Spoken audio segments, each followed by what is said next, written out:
This is the second video on vows. Continuing on, we have looked at the command that we're supposed to pay our vows and not delay it. And this refers to any sort of a promise or a covenant or a contract that we make.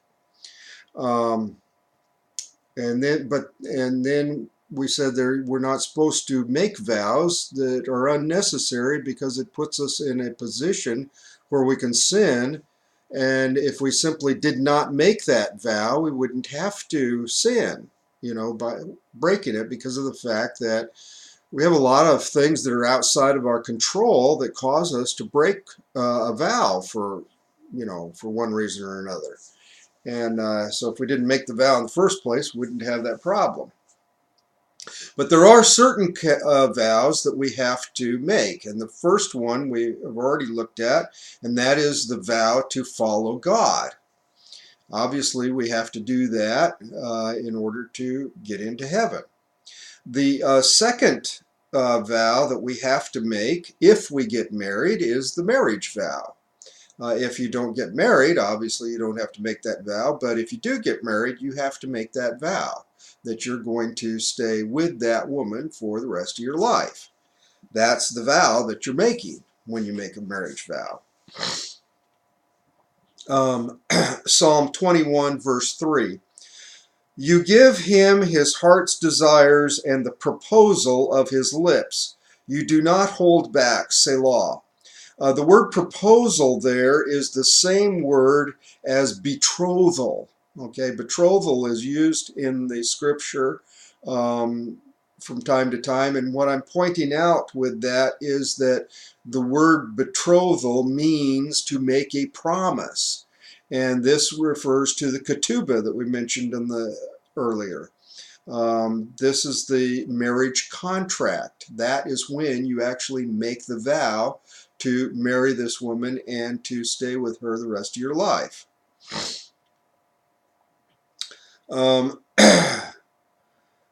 So when he says you give him his heart's desires and the proposal of his lips, it means that you are asking God to help you to do the things that you're supposed to be doing, the things that you promised to do, such as to follow him. Obviously, we need his help to be able to do that.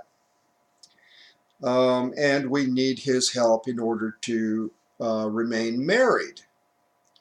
It's not something that happens naturally. It's something that we have to work at, and it's something that we have to get God's help on. Deuteronomy 20, verse 7. And what man is there that has betrothed a woman and has not taken her?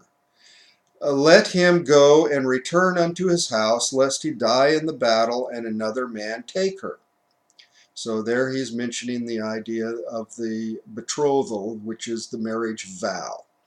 2 Corinthians 11:2. For I am jealous of you with the jealousy of God, for I have espoused you or betrothed you to a husband, a pure young woman whom I present to Messiah. So we have, when we vow to follow God, that is actually a marriage vow, where we are marrying God. We are betrothed to him. We are promising that we will stay with him the rest of our life. Okay, the next type of vow that we have to make is a business vow. Jacob and Laban make a number of contracts in the story. And these contracts are for marriage, and they are also for business. Remember that he said, I'm going to work for you in order to get your daughter. And then Laban tricks him and gives him the other girl. And so he has to work another 7 years in order to get the one that he really wanted. And then he wants to work in order to make his own business.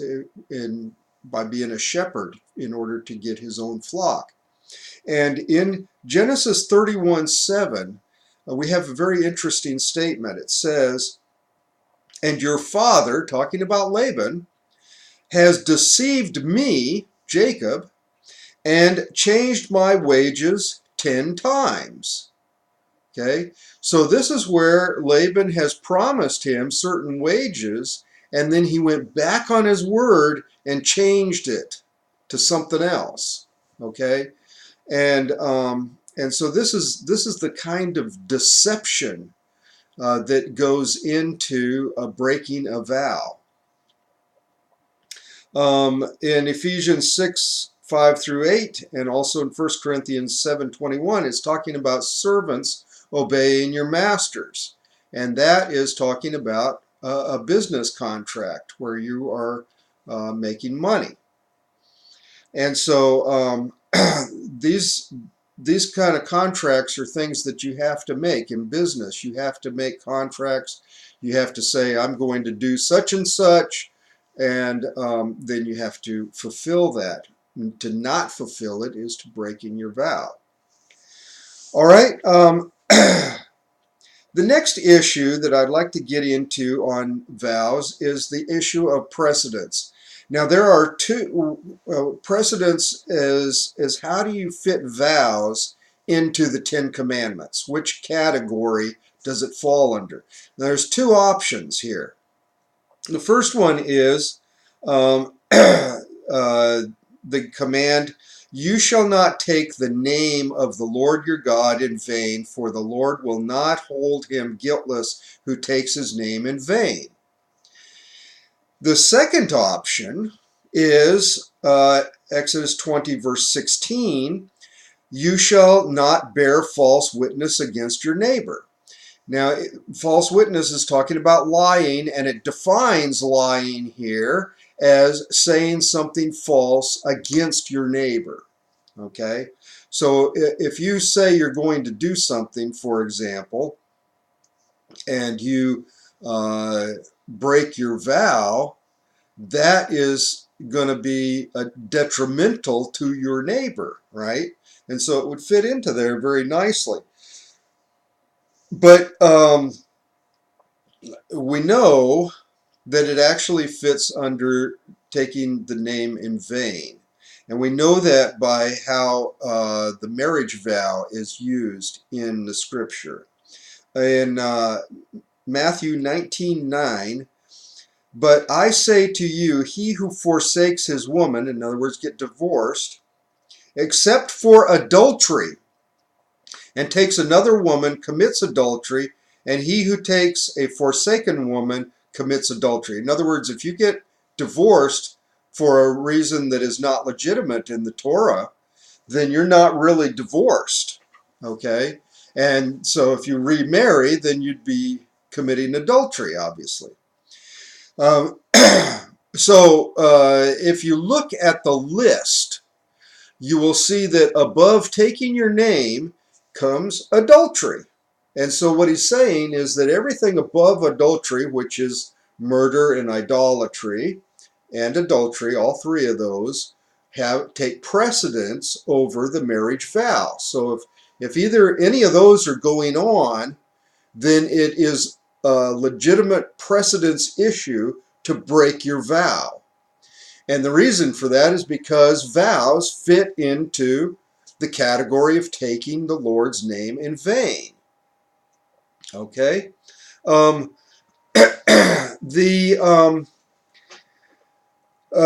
this is based on the marriage information from the Torah, which comes from Deuteronomy 24:1.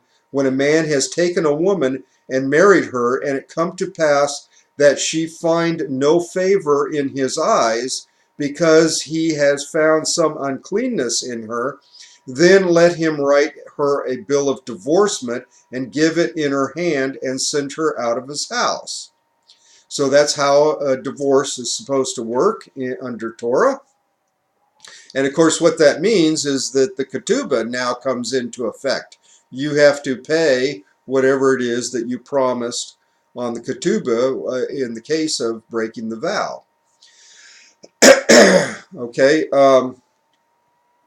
and in Matthew 19, the question is, are we allowed to make a divorce based on any reason, or is it only on adultery?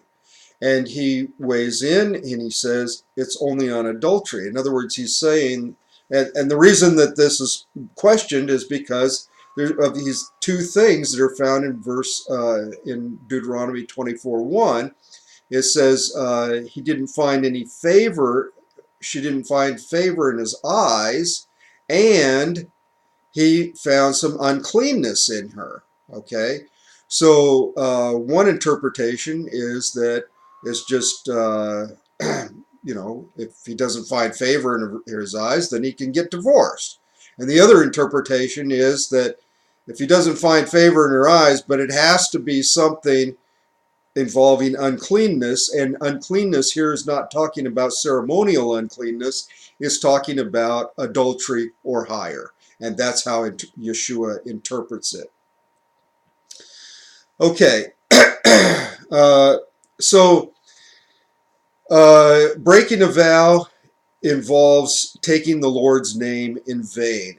And this is, I'm going to explain this here shortly, but it can also be a lie. Okay, if you don't intend to pay your vow from the beginning, then what you said is a lie, right? So now you've done two sins. You not only broke your vow, but you also lied about the fact that you were intending to do it in the first place.